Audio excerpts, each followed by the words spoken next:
Ignore the background, কারণ বৃষ্টি হচ্ছে বারে বারে, তো সেই কারণে জামা কাপড়গুলো মেলতে হচ্ছে। যাই হোক, এখন আমি দিদাকে হচ্ছে খাবার সার্ভ করব, তাই তো দিদা? খেতে দেবো তো তোমাকে এখন? চলো এখন আমি খেতে দেবো।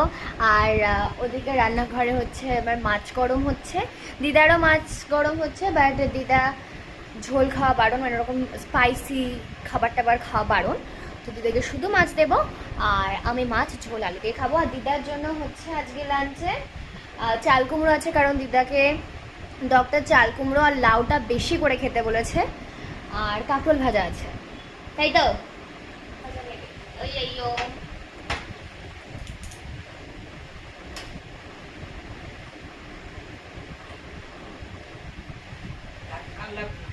এই এইটুকুনি ভাত কেন খাবা? না না এখন খাবো আর এক হাতা? না না না খাবো না। আমি 3 বার দিয়েছি, তিনবার তাহলে এইটুকুনি? না না না অত গেলে তো লাগবে, চেয়ে খাবো, নষ্ট খাবো কেন?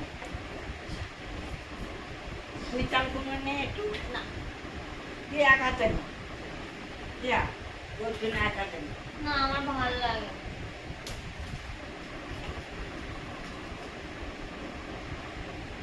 লাগলে বলবা। তোর বাটি ধরে নে। দেখ কাপড় ভাজা ছিল তো। ও কাকু ভাজা কে খাচ্ছে? খাবা না? না মা তোমার জন্য করেছে তো কাপড় ভাজা।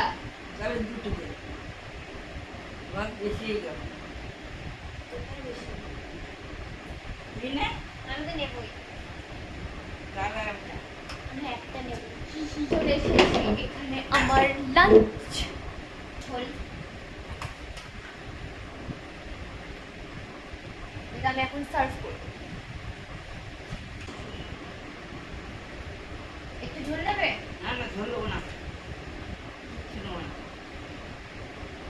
সব পিছিয়ে দায়িত্ব মাকে বলে ওই দিদা কিন্তু অনেক মেনে চলে, মানে দিদার সুগার আছে, তারপরে একটু কিডনির প্রবলেম আছে।